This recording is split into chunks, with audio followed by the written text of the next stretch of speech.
کہ کیا ہجامہ یا سینگی لگوانا سنت سے ثابت ہے؟ کیا ہجامہ لگوانا میڈیکلی سائنس میں فائدہ مند ہے؟ دیکھیے، ہجامہ کے بارے میں اصولی گفتگو کو سمجھنے کے لیے ضروری ہے کہ آپ اس بنیاد کو سمجھنے کی کوشش کریں کہ اللہ تعالیٰ نے حضور سید عالم صلی اللہ علیہ وآلہ وسلم کو روحانی اور جسمانی دونوں قسموں کی امراض کا اللہ نے حضور کو علم عطا فرمایا۔ جسمانی علاج کو علم شریعت کی زبان میں طب نبوی کہتے ہیں، اور طب نبوی کے بارے میں بہت ساری کتابیں موجود ہیں۔ خالد غزنوی اور دیگر بہت سارے لوگ ہیں جنہوں نے یہ کتابیں لکھی ہیں۔ ائمہ محدثین نے اپنی کتب احادیث کے اندر باقاعدہ ابواب قائم کی ہیں۔ حضور سید عالم صلی اللہ علیہ وسلم نے صحت اور بیماری کے بارے میں ایسی قیمتی اور جامع ترین ہدایات عطا فرمائی ہیں کہ ان کے سامنے موجودہ دور کی دنیا میڈیکل سائنس بھی کوئی اہمیت نہیں رکھتی۔ صحت اور بیماری کے بارے میں رسول اللہ صلی اللہ علیہ وسلم نے ایسے اساسی بنیادی اصول اور قواعد بیان فرمائے کہ جن کو اختیار کرنے کی برکت سے بہت ساری بیماریوں سے حفاظت رہتی ہے اور مختلف امراض سے نجات اور شفا حاصل ہوتی ہے۔ اگر بیماری دور نہ بھی ہو تو بیماری کی حالت جو ہے یہ عظیم عبادت کا درجہ اختیار کر جاتی ہے، گناہوں کی معافی کا ذریعہ بیماری بنتی ہے اور درجات کی ترقی کا باعث بنتی ہے۔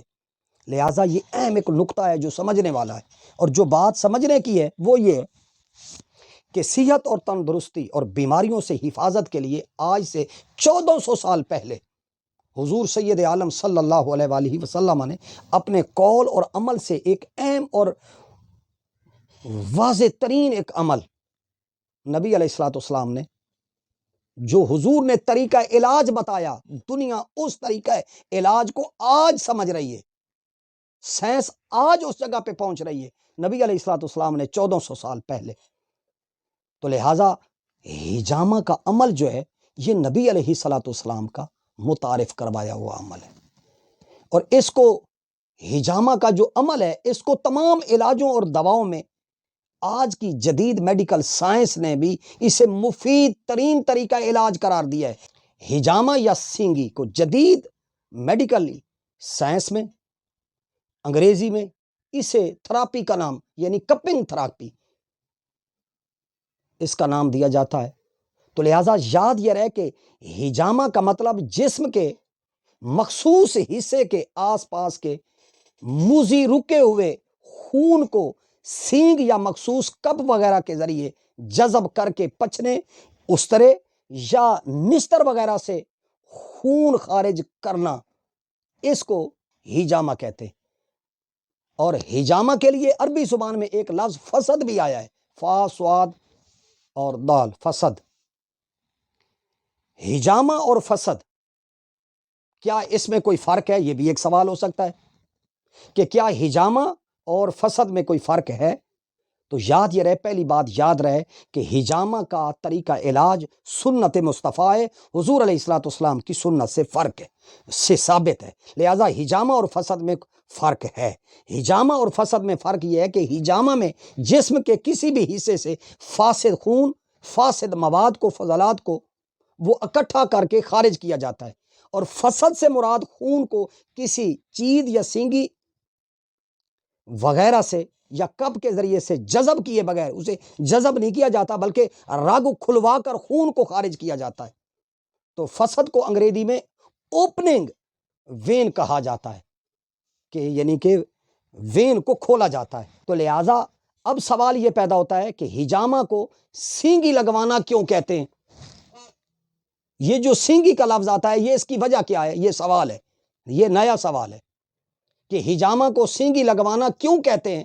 تو یاد یہ رکھ لیں کہ ہجامہ کو سینگی لگوانا اس لیے کہا جاتا ہے کہ ابتدائی زمانہ میں، پرانے زمانے میں سینگ کے ذریعے سے یہ عمل کیا جاتا تھا، یہ خون نکالا جاتا تھا۔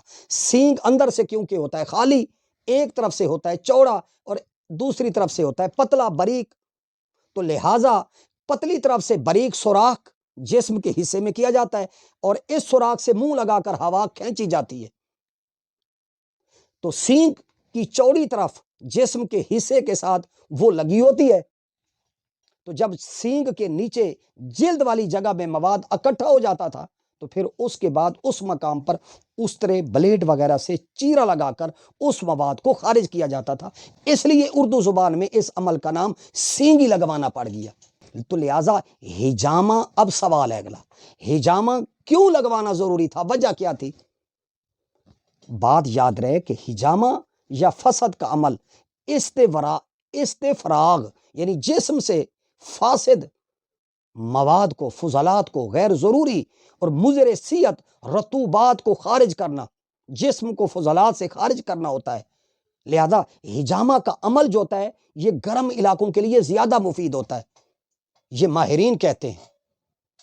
ماہرین نے یہ تحقیق کے ساتھ یہ بات کی ہے کہ ہجامہ کا عمل ہر عمر کے آدمی کے لیے مفید ہے، بطور خاص ایسے لوگوں کے لیے زیادہ مفید ہے جو گرم علاقوں کے رہنے والے رہائشی سکونت پذیر باشندے ہوتے ہیں، جو گرم علاقوں میں رہتے ہیں، ان کے خون میں حدت اور گرمی زیادہ ہوتی ہے، لہٰذا ان کی حدت اور گرمی کو متوازن کرنے کے لیے ہجامہ لگوایا جاتا ہے، اور جس میں فاسد مادہ اور مواد جو جمع ہو جاتا ہے اس کو نکالنے کے لیے، لہٰذا کمزور جو لوگ ہوتے ہیں، لہذا بچوں کو لگوانا بھی یہ مفید ہے۔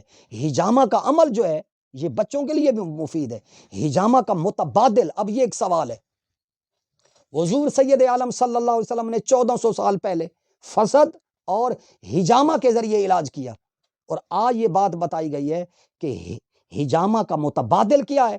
انتقال خون ہے، بلڈ ہے۔ یہ جو آپ خون کسی مریض کو، ضرورت مند کو دیتے ہیں پر آپریشن کے لیے، یا کسی بھی ضرورت مند کو آپ خون دیتے ہیں، تو صحت مند لوگوں کا، ضرورت مند لوگوں کو، مریضوں کو خون دینا یہ بہت نفع بخش مفید عمل ہے۔ تو لہٰذا انتقال خون یعنی بلڈ، خون دینے سے جسم میں موجود پرانا خون نکل جاتا ہے اور اس کی جگہ نیا خون، تازہ خون تیار ہو کر صحت و تندرستی کا باعث بنتا ہے۔ تو لہٰذا یہ ایک مستقل ثواب کا عمل ہے، صدقہ جاری ہے۔ طاقتور اور قوی لوگوں کے لیے جدید طریقے پر فسد کرانے کی بجائے خون کے ضرورت مندوں کو عطیہ کرنا، لہٰذا نوجوانوں کو، بہنوں کو، بیٹیوں کو، کالج اور یونیورسٹی اسکول کے بچوں کو یہ ترغیب دلائی جائے کہ یہ جو خون دینا ہے اس سے بندہ کمزور نہیں ہوتا، تو لہٰذا ضرورت مندوں کو خون کا عطیہ کرنا ہم خرما، ہم ثواب کا مصداق ہے، خود بھی تندرست اور دوسروں کو بھی اس کا کیا ہو؟ فائدہ ہو۔